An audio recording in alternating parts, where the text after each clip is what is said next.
So hello guys, welcome back to my YouTube channel. So ഇന്ന് നമ്മൾ ഉണ്ടാക്കാൻ പോകുന്ന ഒരു LED ക്യൂബാണ്. സോ നമ്മൾ വീഡിയോയിലോട്ട് പോകാം.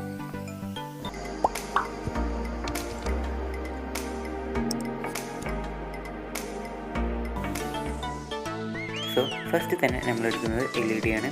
അപ്പോൾ ഞാൻ വൈറ്റ് LED ആണ് എടുക്കുന്നത്. നിങ്ങൾക്ക് നിങ്ങളുടെ ഇഷ്ടമുള്ള കളർ എടുക്കാം. അപ്പോൾ 64 LEDs വേണം അങ്ങനത്തെ. പിന്നെ നമുക്ക് ആവശ്യമുള്ളത് കോപ്പർ വയറാണ്. ഈ കോപ്പർ വയർ കുറച്ച് കട്ടിയുള്ളതായിക്കോട്ടെ. ഞാനിവിടെ 1 mm ആണ് ഉപയോഗിക്കുന്നത്, നിങ്ങൾ 2 mm ഉപയോഗിക്കാം. പിന്നെ ഒരു PC ബോർഡ്, സാധാ PC ബോർഡാണ്. നമ്മളെ ക്യൂബ് കൊള്ളാൻ കഴിയുന്നത്ര വലിപ്പമാണ്.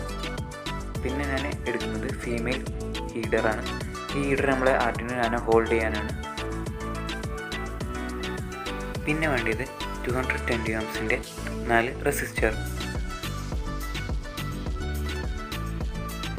ഇതാണ് നമ്മൾ ആർട്ടിനോ നാനോ. ഇതിൽ ടോട്ടൽ 30 നോർമൽ പിൻസ് ഉണ്ട്. പിന്നെ ബാക്കി 6 ICSP പിൻസും ഉണ്ട്. നമ്മളിപ്പോൾ ഇതിൽ ICSP പിൻസ് ഉപയോഗിക്കാൻ പോകുന്നില്ല. സോ ഇതാണ് കംപ്ലീറ്റഡ് വെർഷൻ. നമ്മുടെ ആർട്ടിനോ നാനോ കാണുന്നുണ്ട്. ക്യൂബും കംപ്ലീറ്റ് ആയിട്ടുണ്ട്. ഇതാ നമ്മുടെ ആർട്ടിനോ നാനോ സൈഡിലുണ്ട്. അപ്പോൾ നമുക്ക് ഹീഡർ ഉപയോഗിച്ചും കൊണ്ട് നമുക്കിങ്ങനെ ഊരിയെടുക്കാം. നമുക്ക് പിന്നെ മറ്റേ പ്രൊജക്ട്സിനൊക്കെ വേണ്ടി നമുക്കിങ്ങനെ ഊരിയെടുക്കാം. കാരണം ഒരു പ്രാവശ്യം സോൾഡർ ചെയ്താൽ പിന്നെ നമുക്ക് ആ സോൾഡർ ഊരാൻ ഭയങ്കര കഷ്ടപ്പാടാണ്. അതുകൊണ്ടാണ് നമ്മളിപ്പോൾ ഇവിടെ ഹീഡർ ഉപയോഗിച്ചത്. അതുകൊണ്ട് നമുക്ക് എപ്പോൾ ആണെങ്കിലും ഊരിയെടുക്കാം. ഇതാണ് നമ്മൾ LED. ഇത് നമ്മളിപ്പോൾ 4 ലെയറായിട്ടാണ് ഡിവൈഡ് ചെയ്തത്. ഓരോ ലെയറിലും 16 LEDs ഉണ്ട്. ആ 16 LEDs പോസിറ്റീവ് ഓരോ ലെയറിൻ്റെ കോപ്പർ വയറിലേക്കും ജോയിൻ ചെയ്തിട്ടുണ്ട്.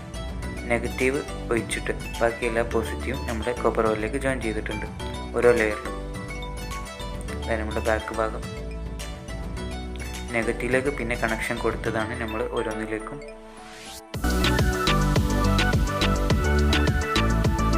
ഇതാണ് നമ്മുടെ LED ക്യൂബിൻ്റെ സർക്യൂട്ട് ഡയഗ്രാം.